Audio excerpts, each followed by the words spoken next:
Come set your rule and reign in our hearts again. Increase in us, we pray. Hey guys, welcome to our new format here. CJ and I are really excited about this, and you've been hearing about it for several weeks now, but we're creating these short videos that you're gonna actually watch in your small groups. And CJ and I are gonna be taking turns doing this teaching, and each month is gonna have a particular theme.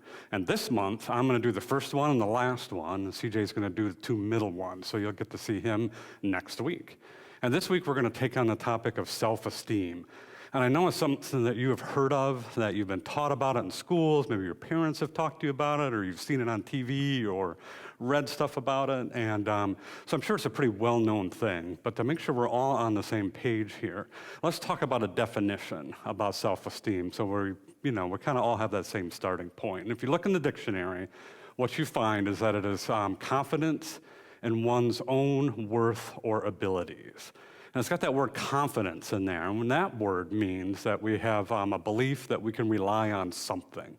So basically, it all boils down to that we can rely on our own values or our own abilities.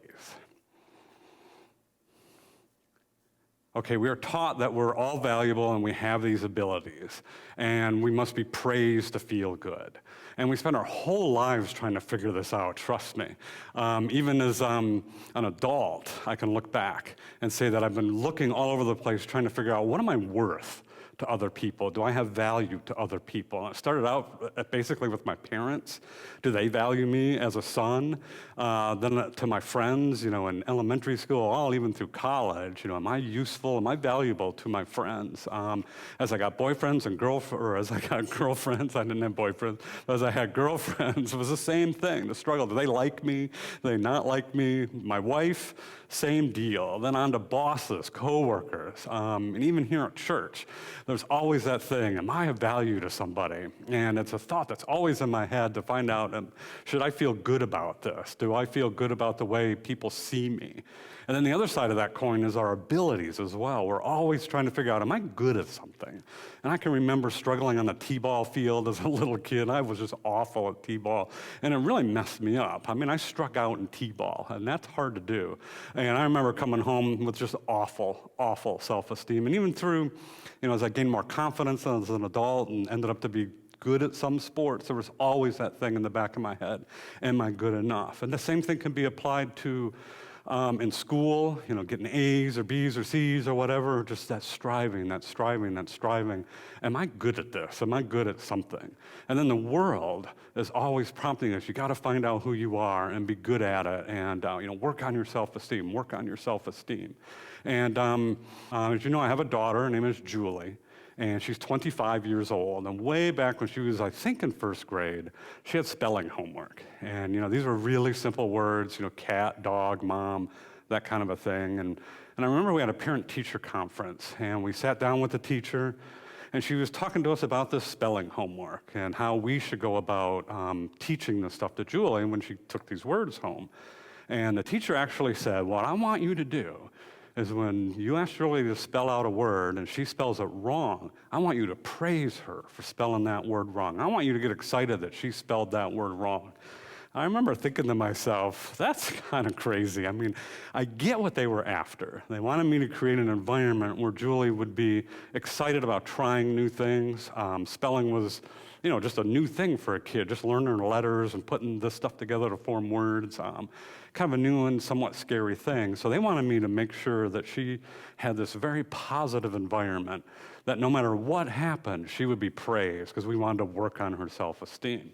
I told the teacher, well, I understand what you're doing, what you're driving at, but I'm not going to do that. If she spells a word wrong, I'm going to tell her, hey, Julie, that's wrong. And I'm not going to slap her across the room or anything like that, but I'm going to say, hey, you made a mistake here. Can we look at it and figure out what you did wrong here? But I wanted to encourage her in the try, not encourage her in the failure of it. And to me, that was a big, big step.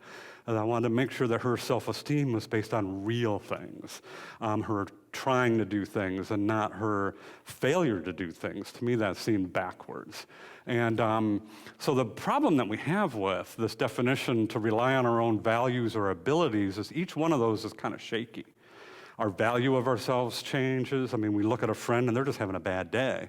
They say something to us, and then that kind of eats on us, kind of reflects on us, or our abilities even change, right? I'm sure there were times when you thought you were really good at whatever you were, and then here comes this new guy or new gal, and they're better than you. So it's a very, very shaky foundation. But there's good news. As a Christian, we have a better way. And it's all about who's in the driver's seat. I don't know if you notice this chair here, but what I want to do, I want to pretend that this chair is the throne of your life. Whoever sits in this chair is in control of everything. Think of it as a driver's seat. In this chair is the gas pedal, brake pedal, the gears, the steering wheel, the radio, everything, all the controls are accessible by this chair. So whoever sits here, that is it. They are in charge. And there's two people that can sit in that chair. The first one is you.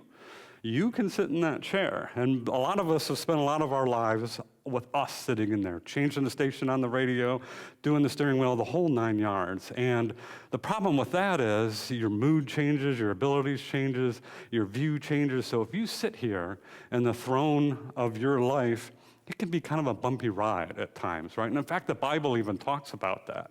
In the book of Romans, chapter 12, verse 3, Paul writes these words. He says, "For by the grace given me, I say to every one of you," and here's the important part, "do not think of yourself more highly than you ought, but rather think of yourself with sober judgment in accordance with the faith God has distributed to each of you." And that middle part again, I want to make sure you get it. Paul says, do not think of yourself more highly than you ought. And God put this here because he knows we can get an inflated view of ourselves and think we're more capable than we are, get arrogant, that kind of thing. And then also, we can have the opposite of that as well. So that's why this warning is in the Bible. But there's really good news. You can get out of that chair and invite somebody else to sit in that chair. And of course, that's Jesus. Now, you may be wondering, but I'm saved, I'm a Christian, I've given my life to God. What's the deal with this throne and all that? And the next several weeks, we're going to talk about that even as a Christian, you can creep back into the seat and have control. But let's talk about Jesus in this seat. And the proper picture is him in this seat, accessing all those controls that I talked about earlier, and you at the foot of this throne, worshiping him, even though that is the throne of your life. And let's think about Jesus. He's like the opposite of us. He never changes. He knows everything. He's all-powerful. He can do everything. You can't. He is trusted, right? We can trust Jesus. He's perfect. He loves you more than you will ever find love from anybody else. He's real. He is a real person, a real living God that's his proper place to be active in your life, and he needs to be in charge. Now, the bottom line about what we're talking about today is self-esteem gets in the way of something we're going to call God-esteem. We start worrying about self-esteem, how good we feel about ourselves, we're getting in that driver's seat. And what we're talking about is you getting Jesus in there and work on your God-esteem. God wants you to be confident in your abilities and your values. I mean, he wants all that stuff. These are good things. But it's how we do it is the issue. Not doing it in our own selves, but doing it through Jesus, letting him be the driver. Because with you in the throne, there's confusion, there's mistakes, there's all kinds of stuff like that. But with Jesus in the throne, you don't have any of that stuff.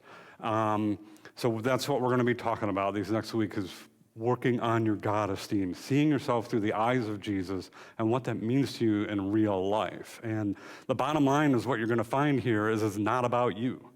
It's all about God. And in the next 3 weeks, you're going to learn very practical things. CJ's going to tell us, going to dive into the Bible and show us how we're made and how we can let that influence our lives, and we'll wrap it all up in 4 weeks. So I want to make sure you all come back, invite friends. This is a really important topic, and I'm sure we're all going to learn a lot about this as we go on. So thanks for watching, and have fun.